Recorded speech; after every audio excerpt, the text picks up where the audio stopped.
निशा अपने लिए नए पत्तों की ड्रेस बना रही थी। वो जंगल से नए पत्ते चुनकर लाई थी। निशा की सास कुसुम ने उससे कहा, निशा बहू, कब तक तू पत्तों वाली ड्रेस पहनती रहेगी? गली मोहल्ले वाले मेरा मजाक उड़ाते हैं। मैं बाजार से तेरे लिए ढंग के कपड़े ले आती हूँ। कम से कम बाहर नौकरी पर जाने के लिए तेरे पास अच्छे कपड़े तो होने चाहिए ना।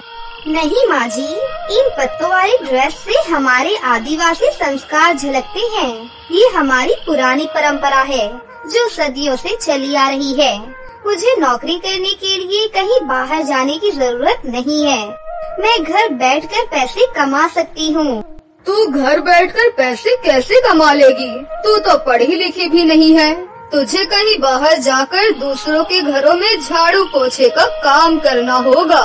तभी निशा का पति आरव वहाँ पर आता है और कुसुम से कहता है, अरे माँ, निशा बहुत अच्छे कपड़े सिलती है। ये लड़के और लड़कियों दोनों के लिए कपड़े बना सकती है। मेरे लिए भी निशा ने ही कपड़े सिले थे जब मेरा जंगल में एक्सीडेंट हुआ था। दरअसल आरव एक इंजीनियर था। अपने दोस्तों के साथ छुट्टियां बिताने के लिए वो कुछ दिन के लिए जंगल की सैर पर गया था। वहाँ आरव का एक्सीडेंट हो गया। वो पहाड़ों से गिरता हुआ आदिवासी बस्ती में आकर गिरा था और अपने दोस्तों से बिछड़ गया था। तब निशा के पिता खड़िया उसे उठाकर अपने घर ले आए। तब निशा ने आरव की बहुत सेवा की और उसे आदिवासी दवाइयों से बिल्कुल ठीक कर दिया। हादसे में आरव के कपड़े बुरी तरह से फट गए थे। निशा ने आरव के लिए सिलाई मशीन पर नए कपड़े सिले थे।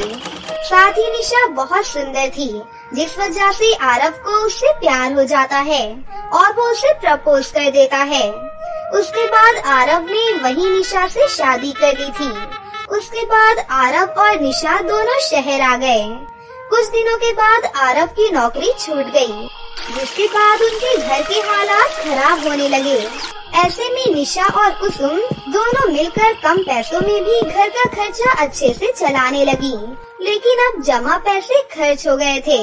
कुसुम को इस बात की चिंता सता रही थी कि अब घर का खर्च कैसे चलेगा। मेरे घर में सिलाई मशीन रखी हुई है। मैं अपने पिताजी से कहकर वो सिलाई मशीन यहाँ मंगवा लूंगी, क्योंकि आपकी वाली सिलाई मशीन तो खराब हो गई है माँ जी। और कपड़े? मेरे पास कुछ पैसे हैं जो मैंने बचा कर रखे हैं। उन पैसों से हम कपड़े खरीद कर ले आएंगे। ठीक है निशा बहू, तू जल्दी ही ये काम शुरू कर दे। निशा ने फोन करके अपने पिता से सिलाई मशीन शहर मंगवा ली। उसने जमा पैसों से आरव को बाजार भेजकर कुछ सस्ते कपड़े मंगवाए। ये तो बहुत सस्ते कपड़े हैं निशा बहू। माँ जी, एक बार इन कपड़ों को सिल जाने दीजिए, फिर यही कपड़े आपको महंगे कपड़े लगने लगेंगे। निशा ने उन सस्ते कपड़ों से लड़कियों के लिए बहुत सुंदर सुंदर ड्रेस सिलकर तैयार कर दिए। अरे वाह निशा बहू, ये कपड़े तो वाकई में बहुत महंगे लग रहे हैं। एक एक ड्रेस की कीमत 1000 रुपए से कम नहीं लग रही। तेरे हाथों में जादू है, जादू। माँ जी, अब मैं इन कपड़ों को बाजार में बेचूंगी। हाँ हाँ, बेच देना, लेकिन पहले अपने लिए तो कपड़े सिल ले। बाजार क्या पहन कर जाएगी?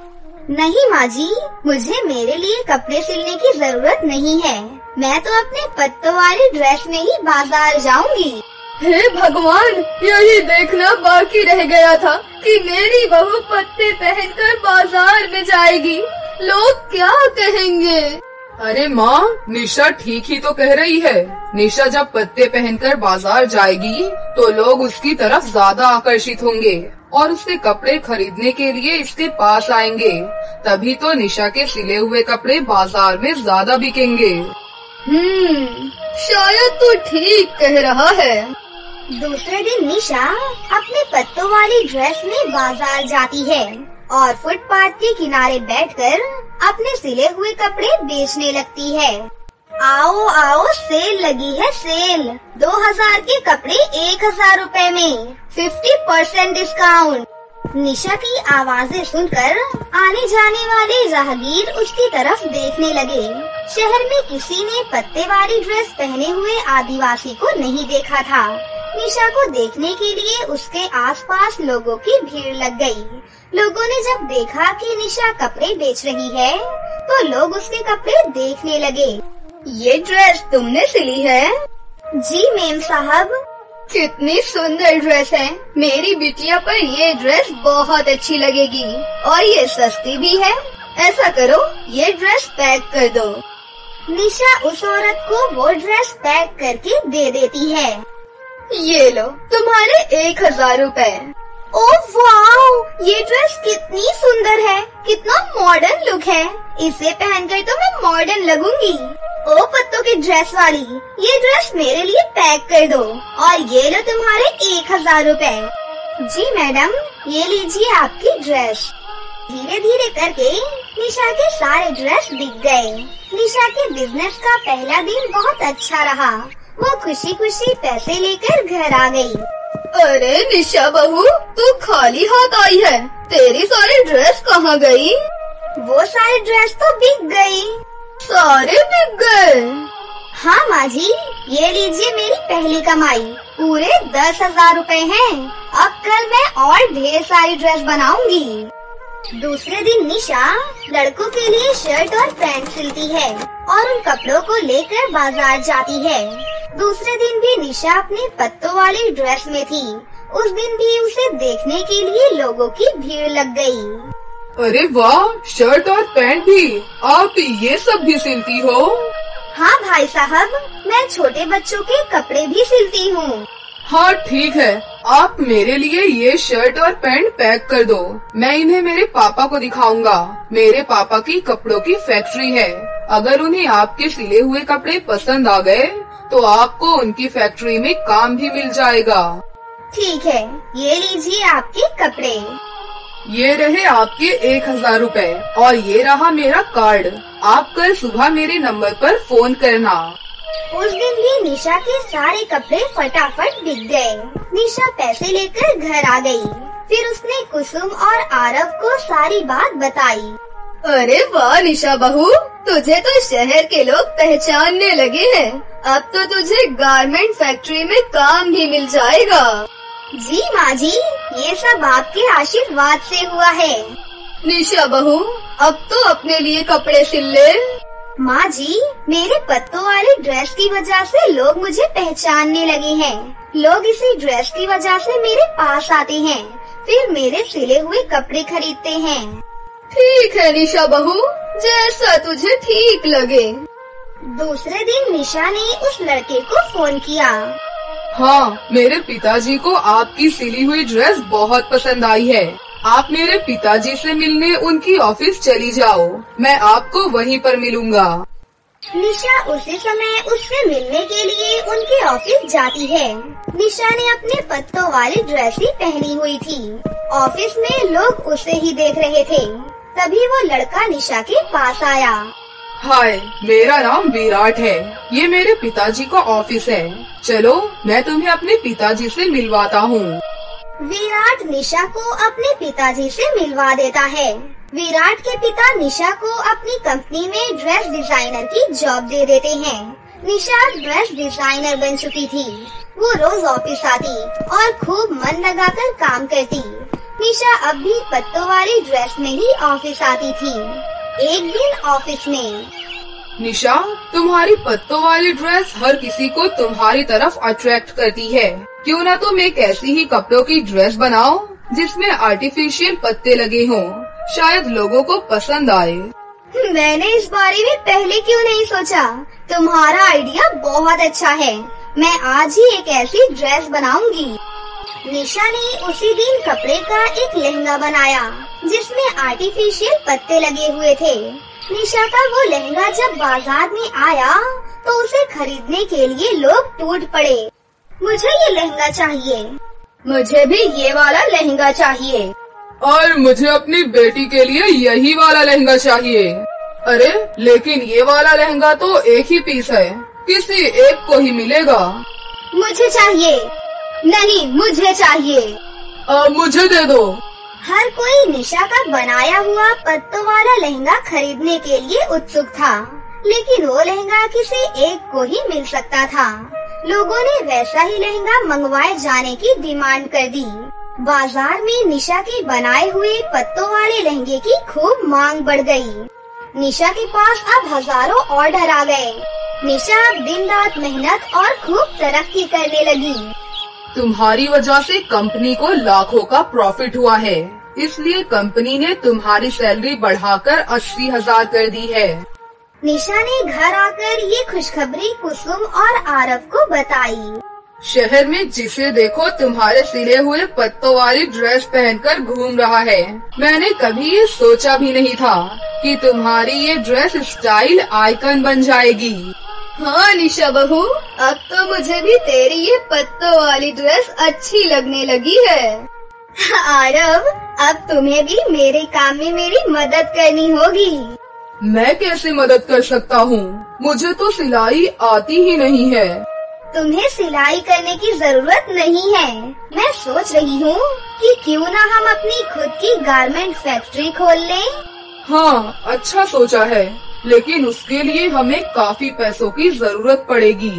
तो क्या हुआ, हम बैंक से लोन ले लेंगे और धीरे धीरे करके लोन चुका देंगे। बस तुम्हें मेरी कंपनी संभालनी होगी। ठीक है निशा, मैं तैयार हूँ। दूसरे दिन निशा ने बैंक से लोन लेकर अपने काम की शुरुआत की और कुछ दिनों की मेहनत के बाद उसने अपनी एक गारमेंट फैक्ट्री खोल ली। अब निशा अपनी फैक्ट्री में खुद कपड़े सिलती और निशा ब्रांड के नाम से उसे बाजार में बेचती। कपड़े बेचने में आरव उसकी मदद करता। आरव और निशा ने दिन रात खूब कड़ी मेहनत की और शहर में अपनी फैक्ट्री का नाम स्थापित किया। निशा ब्रांड के कपड़ों की मांग अब दूसरे शहरों में भी होने लगी थी। धीरे धीरे निशा की कमाई बढ़ने लगी और उसने बैंक का लोन भी चुका दिया। निशा ने अब दूसरे शहरों में भी अपनी फैक्ट्री की ब्रांच खोल दी। अब देश भर में निशा ब्रांड के कपड़ों की धूम मच गई। यहाँ तक कि निशा के सिले हुए कपड़े विदेशों में भी बिकने जाने लगे। निशा, तुम्हारी मेहनत के कारण आज तुम्हारा नाम विदेशों में भी रोशन हो गया है। आरव, ये सब मैं अकेले नहीं कर पाती। तुमने और माँ जी ने मेरा खूब हौसला बढ़ाया और मेरी मदद की। मैं आज जो कुछ भी हूँ तुम्हारी और माँ जी की बदौलत हूँ। निशा ने अपनी मेहनत के बल पर न सिर्फ अपने परिवार को मुश्किल समय से बाहर निकाला, बल्कि खूब दौलत कमाई। एक बार की बात है, कानपुर नाम के एक गांव में मोहिनी नाम की एक लालची लड़की रहा करती थी। वो हमेशा चोर बाजार से पुराने लहंगे खरीद कर लाया करती थी और वो उन्हें धोकर उनमें केमिकल मिलाकर उन्हें बिल्कुल नए जैसा बना देती थी और फिर उन्हें बाजार में जाकर बेच देती थी। इस तरह मोहिनी लोगों को बेवकूफ बनाकर बहुत सारे पैसे कमा रही थी। फिर एक दिन मोहिनी बाजार में लहंगे बेच रही थी कि तभी उसे सपना नाम की एक परी दिखाई देती है और वो सोचती है, अरे वाह, लगता है ये परी यहाँ शॉपिंग करने आई है। चलो आज इसे बेवकूफ बनाकर मैं अच्छे पैसे कमा सकती हूँ। तभी मोहिनी सपना परी को आवाज देकर अपने पास बुला लेती है। देखिए परी जी, मेरे पास कितने सुंदर सुंदर लहंगे हैं, एक से बढ़कर एक। अरे वाह, मैं तो लहंगे ही खरीदने आई थी यहाँ पर। चलो मुझे कोई अच्छा सा लहंगा दिखाओ, कल मुझे शादी में पहन कर जाना है। फिर मोहिनी सपना परी को ढेर सारे लहंगे दिखाने लगती है और उसमें से सपना परी एक लहंगा पसंद कर लेती है और मोहिनी से कहती है, अच्छा ये बताओ, ये वाला लहंगा कितने का है? इस लहंगे के बदले आपको पूरे 10 सोने के सिक्के देने पड़ेंगे। क्या? अरे नहीं, ये तो बहुत ज्यादा है। ये लहंगा हाथों से बनाया हुआ है। इतने सुंदर लहंगे बाजार में आपको किसी भी दुकान पर नहीं मिलेंगे परी जी। अच्छा चलो ठीक है, मैं तुम्हें 10 सोने के सिक्के दे देती हूँ। उसके बाद सपना परी मोहिनी को 10 सोने के सिक्के देकर वहाँ से लहंगा खरीद कर लेकर चली जाती है। इस तरह मोहिनी सपना परी को अपनी चिकनी चुपड़ी बातों से बेवकूफ बनाकर उसे ठग लेती है। फिर अगले दिन सपना परी उस लहंगे को पहनकर शादी में जाती है, लेकिन तभी अचानक चलते हुए वो लहंगा फट जाता है और ये देखकर वहाँ मौजूद दूसरी परियां जोर जोर से हंसने लगती हैं। अरे सपना, ये लहंगा तू कहाँ से लेकर आई है? लगता है ये लहंगा तूने पृथ्वी की किसी सस्ती दुकान से खरीदा है। इसमें तो जरा भी क्वालिटी नहीं है। हाँ रीमा, तू बिल्कुल ठीक कहती है। ये सपना तो एक नंबर की बेवकूफ है। जरूर किसी दुकान वाले ने इसकी शक्ल देखकर इसे बेवकूफ बना दिया होगा। इस तरह अपनी बेइज्जती होते देखकर सपना परी को बहुत बुरा लगता है और उसे मोहिनी के ऊपर बहुत गुस्सा आता है। मैं उस दुकान वाली को नहीं छोड़ूंगी। उससे सबक सिखाने के बाद ही मुझे चैन मिलेगा। फिर अगले दिन सपना परी मोहिनी की दुकान के पास पहुंच जाती है और शाम को जैसे ही मोहिनी दुकान बंद करके अपने घर जाती है कि तभी सपना परी उसका पीछा करते हुए उसके घर तक पहुंच जाती है। तभी वो देखती है कि मोहिनी ढेर सारे पुराने लहंगे इकट्ठे करके उन्हें धोने के लिए ला रही है।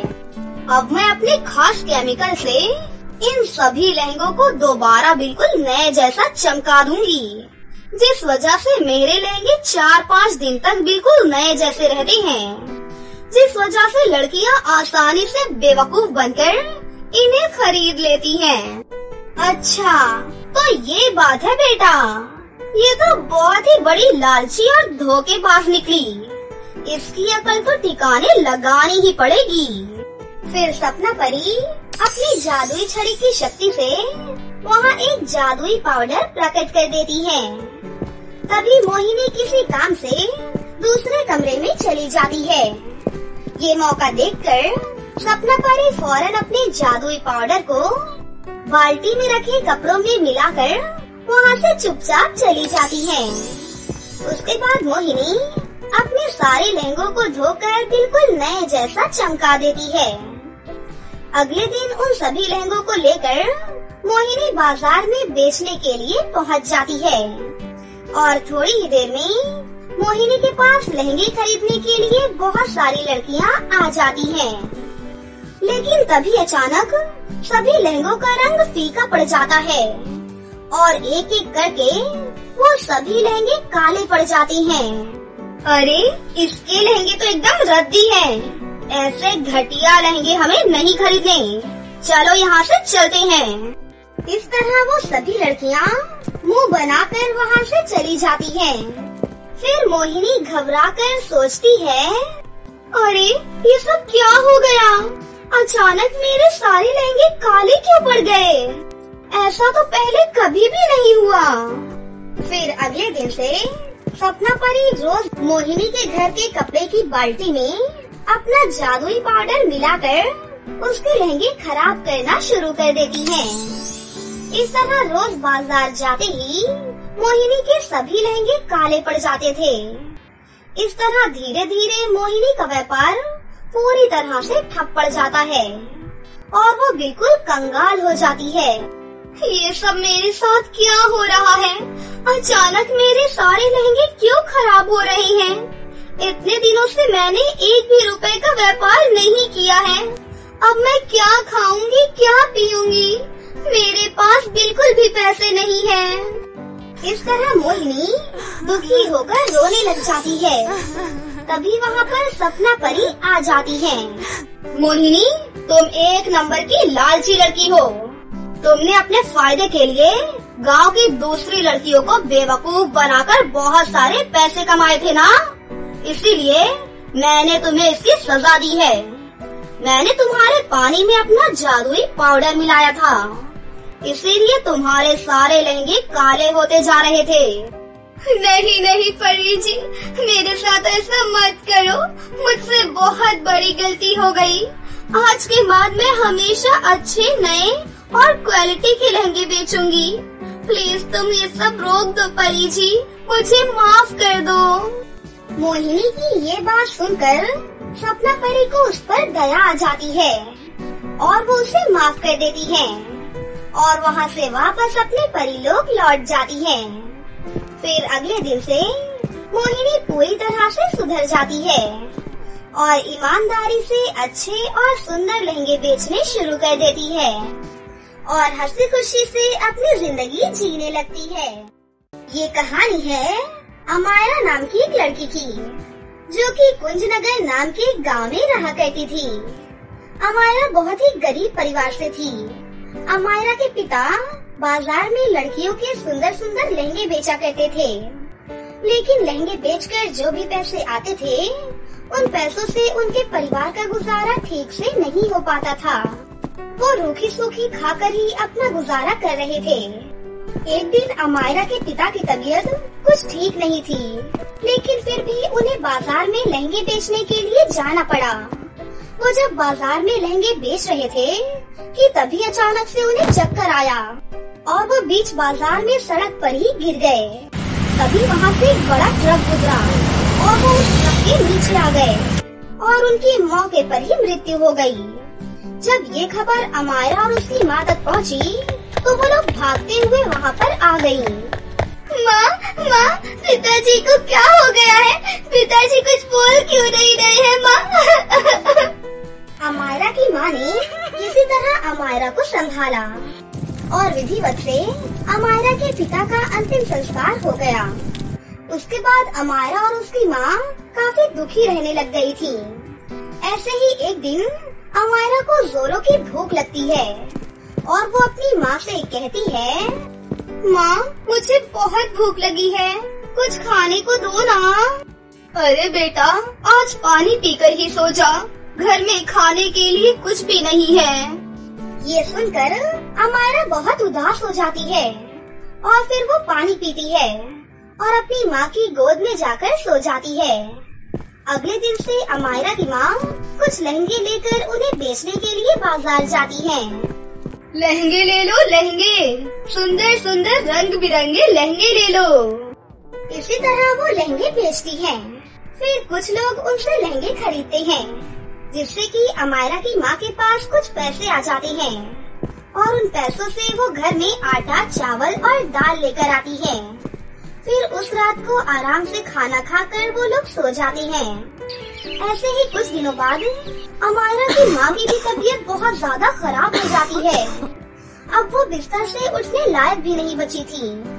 उनके घर में खाने को एक दाना भी नहीं था और अमायरा के पास माँ का इलाज करवाने के लिए 1 रुपए भी नहीं थे और उनके पास इतने पैसे भी नहीं थे कि वो बड़े मार्केट से लहंगे खरीद कर ला सके। अब अमायरा के पास काम ढूंढने के अलावा और कोई भी रास्ता नहीं था। अमायरा काम ढूंढने के लिए घर से बाहर निकल जाती है। दोपहर हो गई थी, लेकिन अभी तक अमायरा को कहीं पर भी कोई भी काम नहीं मिला था। वो काफी थक गई थी, इसलिए वो आराम करने के लिए एक बड़े से घर के बाहर एक पेड़ के नीचे बैठ जाती है। लेकिन थोड़ी ही देर बाद अंदर से एक औरत निकली और उसने अमायरा से कहा, अरे बेटा, क्या तुम मेरी कुछ मदद करोगी? कैसी मदद काकी? तुम मेरे बगीचे में झाड़ू लगा दो। मेरी कमर में बहुत दर्द है, जिसके कारण मुझसे झुका भी नहीं जा रहा है। कोई बात नहीं काकी, मैं अभी लगा देती हूँ। उसके बाद अमायरा उस औरत के बगीचे में जाकर झाड़ू मार देती है, जिससे वो औरत बहुत खुश हो जाती है और वो औरत खुश होने के बाद अमायरा को 50 रुपए का एक नोट देती है। सुनो बेटा, ये लो, ये रख लो। तुमने मेरी आज बहुत मदद की है, इससे तुम कुछ खा लेना। आपका बहुत बहुत शुक्रिया काकी। क्योंकि अमायरा को अब कुछ पैसे मिल गए थे, इसलिए वो खुश होकर घर वापस जा रही थी। लेकिन तभी रास्ते में उसे एक बूढ़ी औरत दिखाई देती है। उस बूढ़ी औरत ने अमायरा को आवाज लगाई, बेटी रुको तो जरा, मुझ गरीब की मदद कर दे बेटी। मैंने पिछले 3 दिनों से कुछ भी नहीं खाया है, भूख के मारे मैं चल भी नहीं पा रही हूँ। मुझे खाना खिला दे मेरी बेटी। अमायरा उस बूढ़ी औरत की बात सुनकर बहुत उदास हो जाती है और काफी देर तक सोचने के बाद उनसे बोलती है, अच्छा ठीक है, चलिए मैं आपको खाना खिलाती हूँ। अमायरा के पास जो पैसे थे, अमायरा उससे खाना खरीदकर उस बूढ़ी औरत को दे देती है।